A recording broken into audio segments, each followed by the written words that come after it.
Bonjour et bienvenue dans Next Gen Manufacturing Nexus. Aujourd'hui, on va lever le voile sur un rôle absolument essentiel, mais soyons honnêtes, souvent un peu flou au cœur de la tech, celui de l'ingénieur système.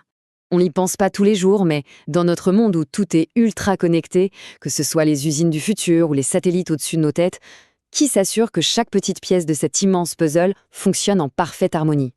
La réponse, c'est justement lui, l'ingénieur système.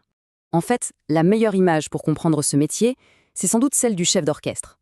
C'est la personne qui, d'un coup de baguette, va transformer le bruit de dizaines d'instruments en une symphonie, quelque chose d'unique, de cohérent et de vraiment puissant.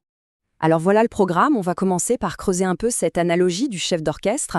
Ensuite, on plongera dans la définition plus formelle, on regardera sa boîte à outils, comment on accède à ce métier, et enfin, on se projettera un peu dans son avenir à l'ère de l'intelligence artificielle. Ok, allons plus loin avec cette idée. Le chef d'orchestre, il fait quoi? Il unifie les violons, les cuivres, les percussions. Eh bien, l'ingénieur système fait exactement la même chose, mais avec des disciplines techniques, la mécanique, l'électronique, l'informatique. Son rôle, c'est de les intégrer pour créer un tout qui fonctionne.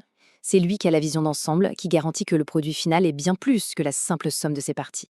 Bon, maintenant qu'on a l'image en tête, passons de l'analogie à quelque chose d'un peu plus formel. C'est important pour vraiment saisir toute la portée de ce domaine. Voilà la définition officielle, celle du Conseil international de l'ingénierie système, l'INCOS. Le mot-clé, ici, c'est interdisciplinaire. Le but du jeu, ce n'est pas d'être l'expert d'une seule pièce, mais de maîtriser l'interaction entre toutes les pièces, pour que le système, à la fin, atteigne ses objectifs. Pour que ce soit bien clair, comparons-le à un rôle que tout le monde connaît mieux, l'ingénieur logiciel. Comme on le voit ici, la grosse différence, c'est le focus. L'ingénieur logiciel, son monde, c'est le code, les algorithmes. L'ingénieur système, lui, il voit plus large. Il s'intéresse à l'ensemble, le matériel, le logiciel, les réseaux, et comment tout ça s'imbrique pour créer par exemple le système embarqué d'une voiture ou l'infra complète d'un data center. Allez, on entre dans le vif du sujet. Maintenant qu'on sait ce qu'est un ingénieur système, voyons comment ça se passe au quotidien. C'est quoi ses missions, ses outils? Ses responsabilités sont vraiment larges et stratégiques. Il s'agit de gérer toute l'infrastructure informatique, bien sûr, de la sécuriser, mais aussi de comprendre les vrais besoins du business pour imaginer des solutions sur mesure. C'est un rôle qui mélange une expertise technique très pointue avec une vision globale des projets et bien sûr une veille permanente pour ne rien rater des nouvelles techno. Et c'est là que ça devient fascinant. Ce rôle s'adapte complètement au secteur. Prenez un domaine de pointe comme l'aérospatial. Là, les missions deviennent incroyablement spécifiques et surtout critiques.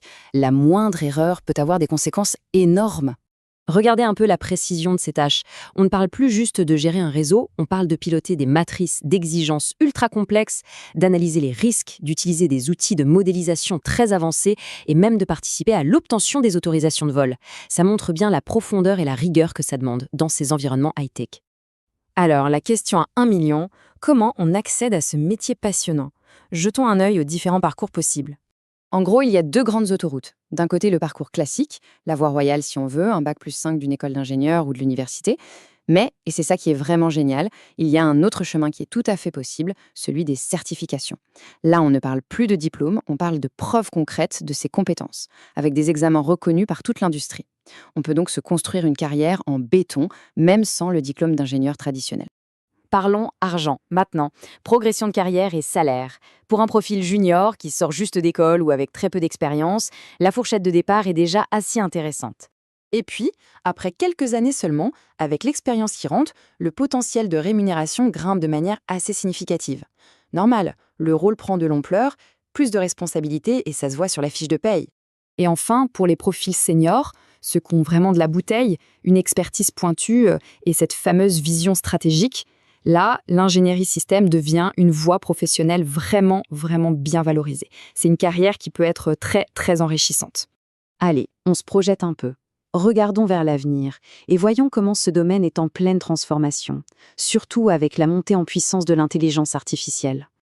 Loin d'être une menace, l'IA, c'est en fait une opportunité incroyable. Elle ne va pas remplacer l'ingénieur système, elle va augmenter ses capacités.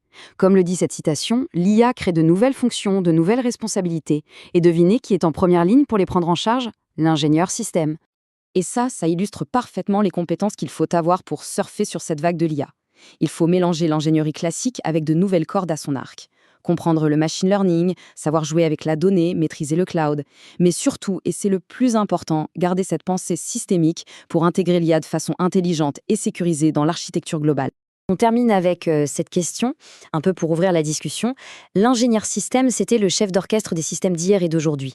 Mais demain, avec l'IA, l'Internet des objets, peut-être l'informatique quantique, quelle sera la prochaine grande symphonie technologique que cette nouvelle génération devra diriger? La perspective est juste vertigineuse. Merci d'avoir suivi cette analyse avec nous.